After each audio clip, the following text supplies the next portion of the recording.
और अब बात मार्केट की करेंगे। आप देखिए, नेपाल में उथल पुथल से ग्लोबल इकोनॉमी को नुकसान हुआ है। भारत की जीडीपी ग्रोथ बढ़ने की संभावना है, भारत की आईआईपी बढ़ने की संभावना जताई जा रही है। नेपाल के इस वक्त जो हालात है, आप जानते हैं कि बद से बदतर वहां पर हो चुके हैं।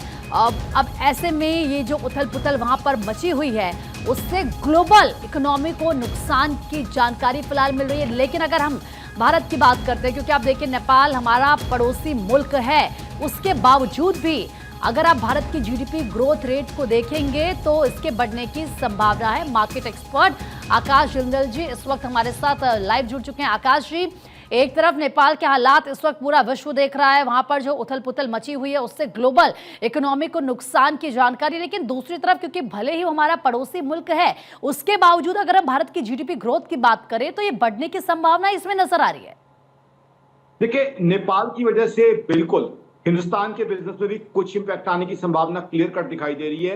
बिकॉज बहुत सा ट्रेड हम नेपाल के साथ करते हैं और अब ट्रक्स की मूवमेंट जो है पूरी तरह रुक गई है, ट्रेड रुका हुआ है, तो इसलिए हिंदुस्तान के ऊपर इंपैक्ट आने की संभावना है। बट हिंदुस्तान में जीडीपी ग्रोथ जो बढ़ने की पॉसिबिलिटी है वो ये है, जो सरकार ने या जीएसटी काउंसिल ने मास्टर स्ट्रोक एक प्ले किया है। 22 सितंबर से जीएसटी के रेट बहुत चीजों पे कम हो जाएंगे। पहला नवरात्र है, एक bumper buying, bumper consumption Hindustan में होने की संभावना है।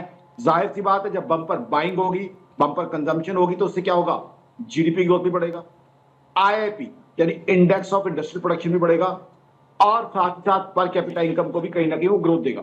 तो कहीं ना कहीं जो भी ग्लोबल इवेंट्स हो रहे हैं, चाहे रशिया यूक्रेन वॉर जो इंटेंस होती जा रही है, इजराइल का इशू जो सुलगता जा रहा है, और साथ ही साथ नेपाल के साथ जो नेपाल में जो कुछ हालात हो रहे हैं जिसकी वजह से कुछ ट्रेड हमारा इंपैक्ट हुआ है, सारी चीजें हमारे नेगेटिव है। लेकिन ग्लोबल हालातों के बावजूद ये हिंदुस्तान की सरकार की काबिलियत है, मोदी सरकार की एक काबिलियत कहूंगा मैं, कि वो हर तरीके से हिंदुस्तान की इकोनॉमी को मोटिवेट कर रही है, ग्रो करवा रही है, ताकि हमारी इकोनॉमी सरपट ग्रो करती रहे। तो कहीं ना कहीं हिंदुस्तान की सरकार की ये स्ट्रेंथ मानूंगा, मोदी साहब को और उनकी गवर्नमेंट को मैं सैल्यूट करूंगा कि दुनिया भर की ग्लोबल प्रॉब्लम जो इकोनॉमी को डाउन ला सकती थी, उनका इंपैक्ट नेगेटिव आ रहा है। उसके बावजूद हिंदुस्तान में इस तरह के प्रयास किए जा रहे हैं, हर चीज का सोल्यूशन निकाले जा रहे हैं कि हिंदुस्तान की इकोनॉमी चलती नहीं। देखिए नेपाल में, आप देखिए नेपाल के साथ वही दिक्कतें थी जो हिंदुस्तान के साथ थी।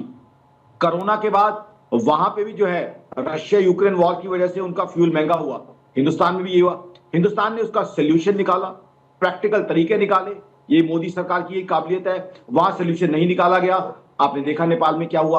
हिंदुस्तान ने दुनिया भर की प्रॉब्लम्स ग्लोबली आई, उसके बावजूद इंडिया में सोल्यूशन आते रहे, तभी तो ग्लोबल इकोनॉमी स्लो डाउन जो मैं लगातार कहता हूं, जिसका हमने रिफ्लेक्शन नेपाल में भी देखा है, बांग्लादेश में भी देखा है, श्रीलंका में भी देखा है, पाकिस्तान में लगातार देख रहे हैं। वो सारी दिक्कतें हिंदुस्तान के लिए भी थी, लेकिन ये हिंदुस्तान की सरकार की एबिलिटी है कि उन सब दिक्कतों के बावजूद, उन सब प्रॉब्लम्स के बावजूद हमारे यहाँ सोल्यूशन निकाले गए और तरीके निकाले गए। इसीलिए आज इन सब प्रॉब्लम्स के बावजूद, ग्लोबल प्रॉब्लम्स के बावजूद, हिंदुस्तान दुनिया की बड़ी इकोनॉमीज में से फास्टेस्ट ग्रोइंग जीडीपी हम एग्जिबिट कर रहे हैं। ये कहीं ना कहीं सरकार की काबिलियत जो है दिखाता है, काबिलियत एग्जिबिट करता है। अब यहां पे देखिए जॉब अपॉर्चुनिटीज के लिए कितना बढ़िया काम किया गया है, जीएसटी रिड्यूस कर दिया गया। इसका मतलब क्या है, मैन्युफैक्चरिंग बढ़ेगी, मैन्युफैक्चरिंग बढ़ेगी तो बहुत सी जॉब अपॉर्चुनिटीज पैदा हो जाएंगी। साथ ही साथ इससे इनकम टैक्स कलेक्शन बढ़ेगा। तो हमारी सरकार इंफ्रास्ट्रक्चर का काम भी कर रही है, इंफ्रास्ट्रक्चर के लिए फंडिंग भी जुटा रही है, साथ ही साथ जॉब अपॉर्चुनिटीज पे काम किया जा रहा है।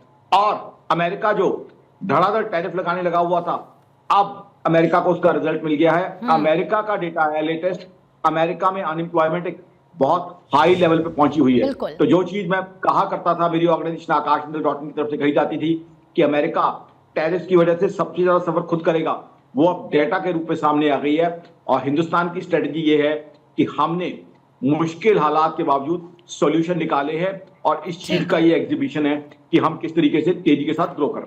बिल्कुल, मुश्किल हालात में भी हम सॉल्यूशन निकाल लेते हैं। फिलहाल बहुत बहुत शुक्रिया आपका आकाश जी, अपनी राय हमारे साथ साझा करने के लिए।